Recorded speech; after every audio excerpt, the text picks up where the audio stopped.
నమస్తే MP news మన ప్రజల న్యూస్కు స్వాగతం. ముందుగా ఎంపీ న్యూస్ ప్రేక్షకులకందరికీ ఉగాది శుభాకాంక్షలు. ఈరోజు పేపర్లోని న్యూస్ చూద్దాం. మేటిగడ్డ మరింత కుంగింది.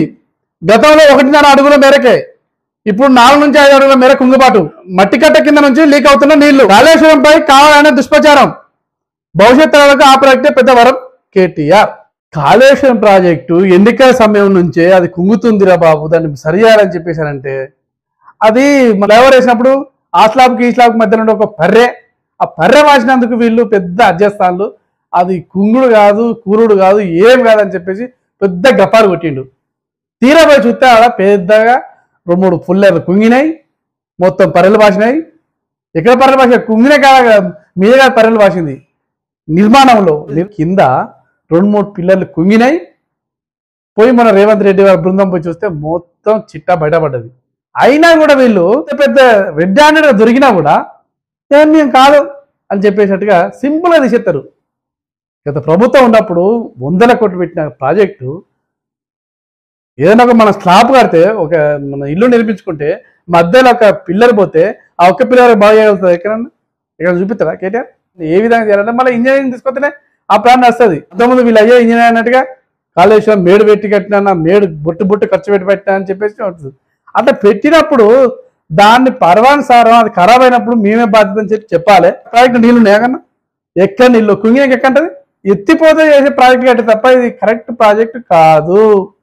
ప్రాజెక్ట్ అనేది గేట్లు ఎత్తే కాలువలు పెట్టి పోయేది ప్రాజెక్ట్ అంటారు, జనాలకు అవసరం ఉన్న ప్రాజెక్ట్ అంటారు.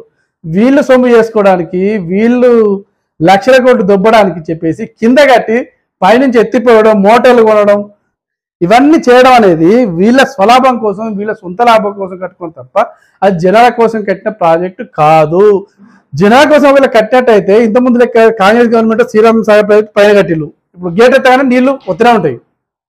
కాకతీయ కాలం వరంగల్ నుంచి ఖమ్మం దాకా పారుతూనే ఉంటుంది, ఖమ్మం జిల్లా వరకు పారుతూనే ఉంటుంది.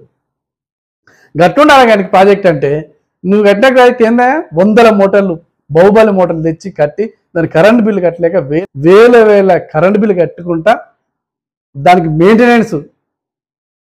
ఆ నుంచి మేటిగడ్డ నుంచి సుందిల్ల నుంచి శ్రీపాదకి వెళ్ళి ఆ నుంచి మిడ్మానానికి వెళ్ళాలంటే ఎంత ఖర్చు అవుతుంది ఇంకా.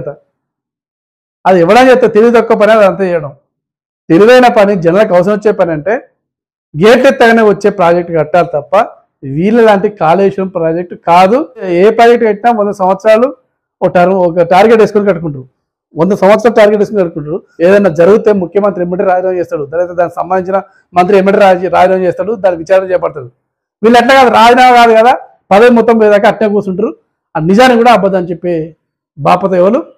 కేసీఆర్ కుటుంబం మొత్తం ఇదే కథ. కవితకు బెదిరిస్తే మొదటికే మోసం, సాక్ష్యాలను తారుమారు చేసి సాక్షులపై ఒత్తిడి తెచ్చే ముప్పు, కుమారుడి పరీక్షలు కారణమే కాదు, బెయిల్పై నిరాకరిస్తూ ఈడీ ప్రత్యేక కోర్టు న్యాయమూర్తి వ్యాఖ్యలు. ఈ కవిత ఏదన్నా వీళ్ళ మీద నింద రాగానే దాన్ని మరి ఫ్యామిలీ కానీ ఎవరిగా చూడండి, ఏదన్నా వీళ్ళ మీద నింద రాగానే జ్వరం వచ్చింది, లేకపోతే హాస్పిటల్ పోతా, ఆరోగ్యం బాగలేదు, నా కొడుకు పరీక్షలు ఉన్నాయి, ఏదన్నా ఒక సాకుతో జనాలకు మభ్యపెట్టి కోర్టును మభ్యపెడతామంటే కోర్టు అంత ఈజీ జనాల మభ్యపెట్టే కానే కాదు. వాళ్ళు ఇంకో ముచ్చట ఏంటంటే ఈమె జైలు ఉన్నప్పుడు నాకు పుస్తకాలు ఇస్తలేరు, నాకు పెన్నులు ఇస్తలేరు, నాకు బంగారం వేసుకొని ఇస్తలేరు, తాళిబొట్టు పైన లేదని చెప్పేసి అంటాను. ఈమె ఎప్పుడైనా ఈమెను ఈ ఎమ్మెల్సుకున్నప్పుడు కానీ ఈ 10 సంవత్సరాల కానీ మీరు ఎక్కడన్నా కూడా ఇంటర్వ్యూ ఇచ్చినప్పుడు ఈమె మెడలో తాళిబొట్టు ఉన్నదా? లేదు కదా. మరి అప్పుడు తాళిబొట్టు అంటే భర్తను వేసుకునే స్త్రీ యొక్క ఆభరణం.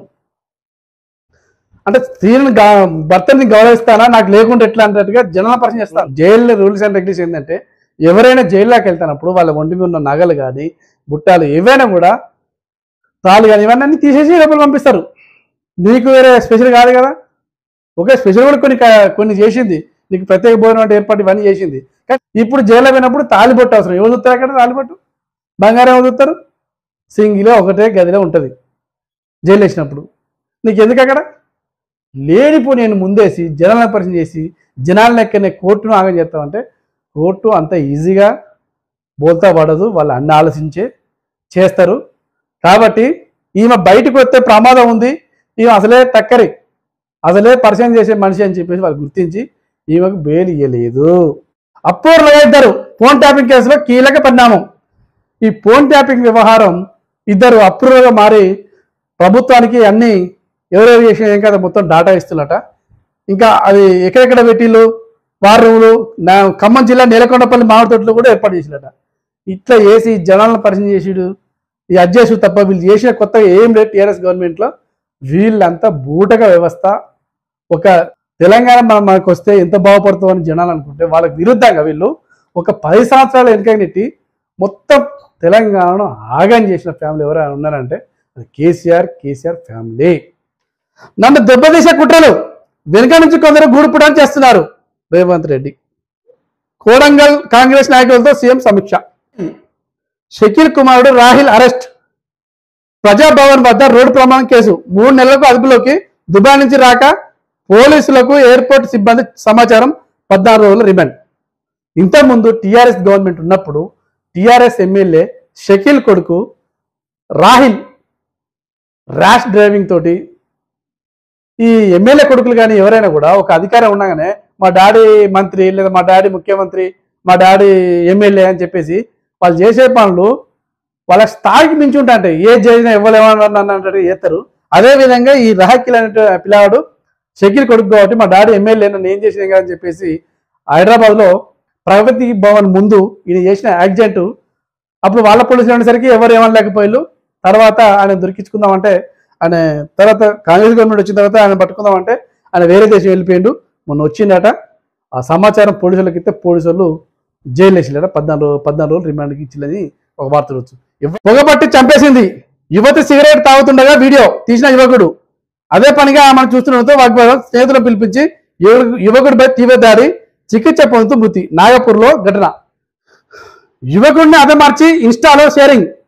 కూకట్పల్లి ప్రగతి నగర్లో ఘటన.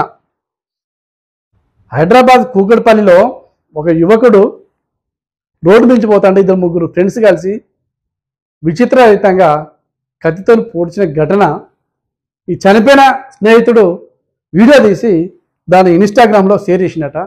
దాన్ని షేర్ ఎందుకు చేసినామని చెప్పేసి వీళ్ళు అతన్ని కొట్టడంతో ఈయన చనిపోయిందని మనకు వార్త ఉంది. ఇవి ఈరోజు వార్తలు.